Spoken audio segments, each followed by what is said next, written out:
Un certain nombre d'Africains de la diaspora semblent renverser la tendance, décider de rester à l'étranger ou rentrer chez eux. La plupart d'entre eux font le grand saut en sachant que le retour au pays pourrait ne pas être facile. Cela a stimulé l'esprit d'entreprise. Regardez.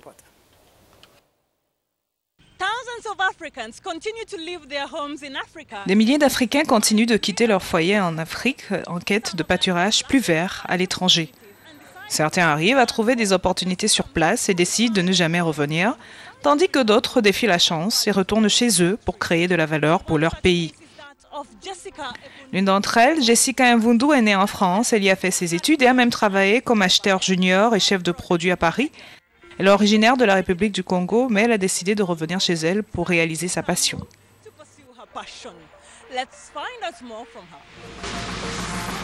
Donc, je suis styliste créatrice de la marque Okasama Bamboo que j'ai fondée en juin 2016. J'ai voulu rentrer en Afrique et surtout au Congo pour représenter la mode congolaise en fait. Parce que partout, quand on parle de mode africaine, on parle de plusieurs autres pays, mais il y a rarement la République du Congo. Et comme c'est mon pays d'origine, je voulais vraiment valoriser la mode made in Congo.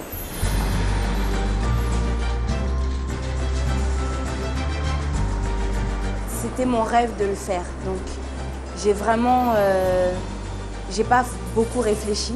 Je me suis pas posé trop de questions en me disant quand je vais rentrer, comment ça va se passer, etc.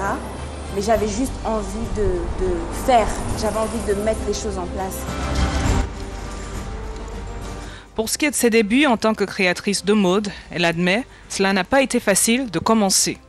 Mais 2 ans plus tard, sa start-up lui a permis de construire une base de données de clients qui viennent non seulement du Congo, mais aussi d'Europe.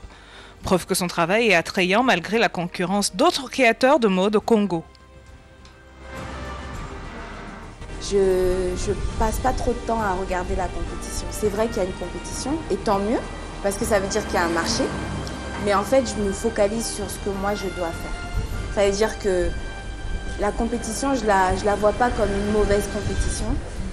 Mais et comme je suis arrivée déjà, je connaissais rien sur le Congo au niveau professionnel, encore moins au niveau de la mode. Donc j'ai observé. Donc il fallait avoir un esprit ouvert, regarder, observer, faire ce que moi j'avais à faire. Quand on vient d'Europe, on a une vision un peu différente. Donc connaître la clientèle congolaise, même si on a une bonne partie de clients expatriés, ça a été important de connaître le fonctionnement de la manière dont les gens travaillent ici, surtout en termes de main-d'œuvre. Elle a commencé avec un seul employé, maintenant elle en a 3 assistants qui l'aident à réaliser sa vision de la promotion de la mode Made in Congo. En y repensant, regrettez-vous parfois la décision que vous avez prise? Jamais. Aucun regret. Yes. It's a crop top.